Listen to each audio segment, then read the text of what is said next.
29 নম্বর ওয়ার্ডে।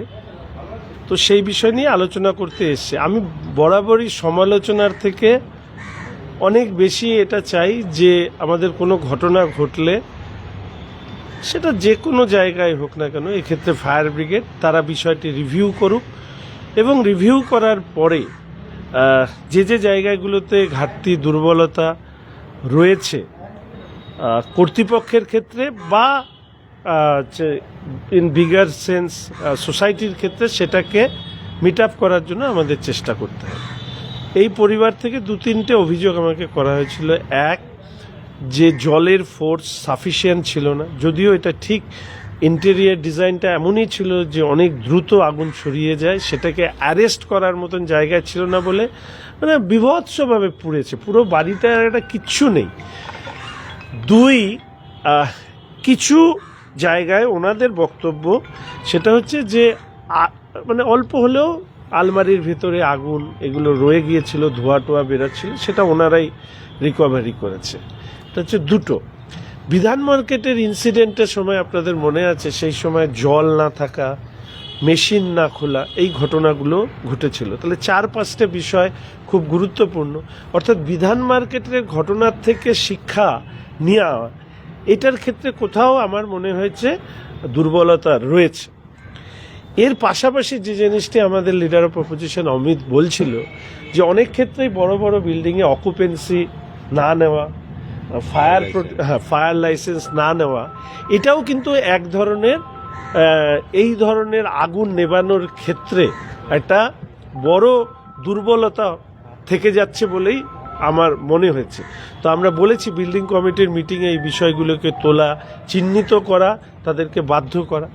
এছাড়া আমাদের এখানে সারা যে কোনো মেট্রোপলিটন সিটিতে, কর্পোরেশন এরিয়াতে আমরা জানি যে ঘিঞ্জি বাজার ইত্যাদি হাই রাইজ বিল্ডিং এটা খুব দ্রুত বাড়ছে, ফলে স্বাভাবিকভাবেই সেগুলোতে আগুন লাগলে কিভাবে কমব্যাট করতে হবে, সেই কমব্যাট করার ক্ষেত্রে ফায়ার ব্রিগেড আরও বেশি তৎপর হোক, আমি সেটা চাই। এবং এইগুলো দেখার ক্ষেত্রে শহর যারা পরিচালনা করেন তাদের দায়িত্ব অনেক অধিক। এই যে অকুপেন্সি সার্টিফিকেট না নেওয়া, এই যে ফায়ার লাইসেন্সের যে প্রয়োজনীয় ব্যবস্থা না থাকা, এই বিষয়গুলো কিন্তু এটাই দর্শায় যে এই শহর পরিচালনায় যারা আছেন তারা যত্নবান না, দায়িত্বশীল নন।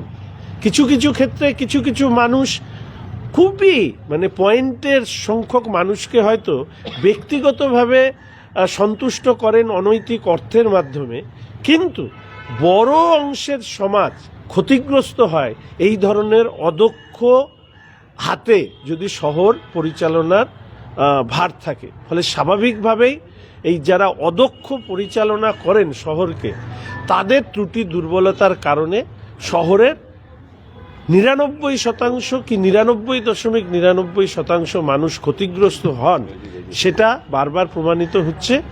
সেই জায়গাটায় যাতে অন্তত স্পষ্ট নির্দেশ, স্পষ্ট পরিচালনা, দক্ষতা, এই বিষয়গুলো আরও যাতে বৃদ্ধি পায় তার অনুরোধ করেছি। এর আগেও আমি বলেছি যে আধুনিক মানের যন্ত্রপাতি এবং সাথে সাথে অনেক বেশি ইকুইপমেন্টস, এগুলো ক্ষেত্রে আরও বেশি গুরুত্ব দেওয়া।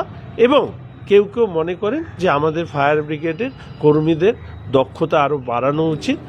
আমি ফায়ার ব্রিগেডের সাথে যারা যুক্ত তারা প্রাণের ঝুঁকি নিয়ে কাজ করেন, কথা মাথায় রেখেও আমি বলবো কর্তৃপক্ষের উচিত তাদের দক্ষতা বৃদ্ধির ক্ষেত্রেও আরও অনেক বেশি যদি উদ্যোগ নেওয়া যায়, তাহলে মনে সেটা আমাদের শহরবাসীর পক্ষে মঙ্গল। দেখুন, পুর নিগমের বিরুদ্ধে অভিযোগ নয়, আমার মনে হয় পুর নিগমকে নিজেদের আয়নার সামনে দাঁড় করানো উচিত। শহরে যখনই কোনো ঘটনা ঘটে তখন এই শহরের যারা পরিচালনায় আছেন তাদের দক্ষতার অভাব শহরবাসীকে ভুগতে হয়। সেই ভোগান্তিটা কোনো অবস্থাতেই কমছে না, সেটা গতকালের ঘটনাও প্রমাণ করে দিয়েছে।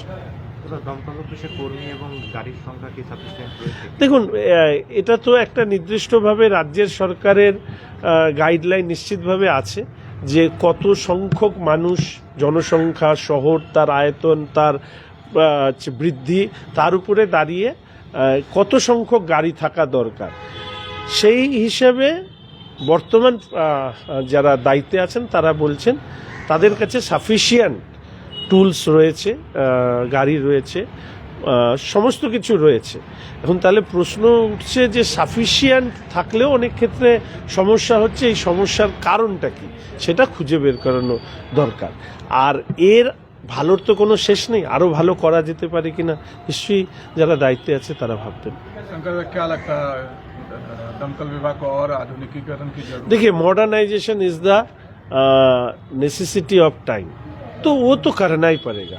बहुत सारे ऐसे चीज़ है, जैसे मैंने इस वार्ड की जो आगजनी की घटना हुआ उसमें मैंने जो देखा, it is my appeal to माई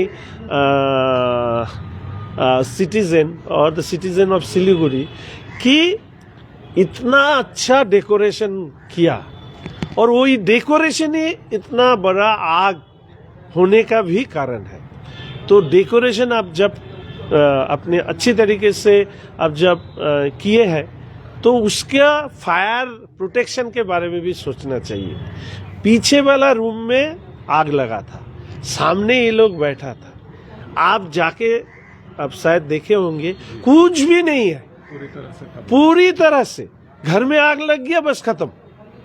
तो ये डेकोरेशन आप खुद आपका घर का जो सौंदर्यता आपका विपद भी हो सकता है, इस बारे में भी चर्चा होनी चाहिए। नागरिक को भी जागरूक होने की जरूरत है, सभी को।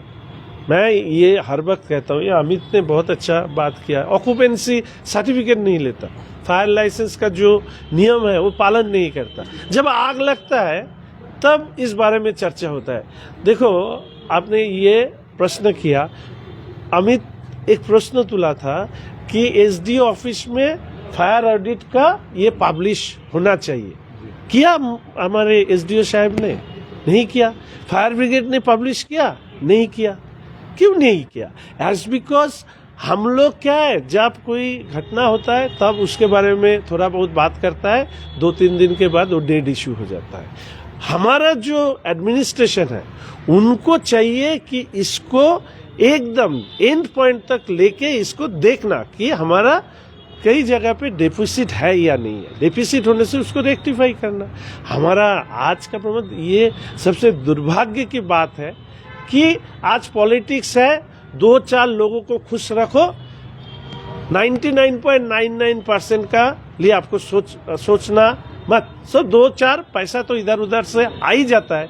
मैं कल बोला ना कि जितना इलीगल चीज होता है, वो जो इलीगल चीज करता है वो भी पैसा देता है इन लोगों को, इसीलिए तो जिसका ऑक्यूपेंसी नहीं है उसके पास कोई नहीं जाता है। जाना किसको चाहिए? जो इसके पास जिम्मेदारी है, तो क्यों नहीं जाता है? इसलिए जितना पैसा ऑक्यूपेंसी में देना पड़ेगा वो देना नहीं चाहता है, तो खुश कर दो, और वो खुशी का पैसा जो सही ढंग से नहीं आया उसका कुछ छिटा फुटा दे के अपना कुछ 50 आदमी जुटा लो, बस नेतागिरी करो। ऐसा राजनीति होगा तो ऐसा ही भुगतना पड़ेगा शहर को।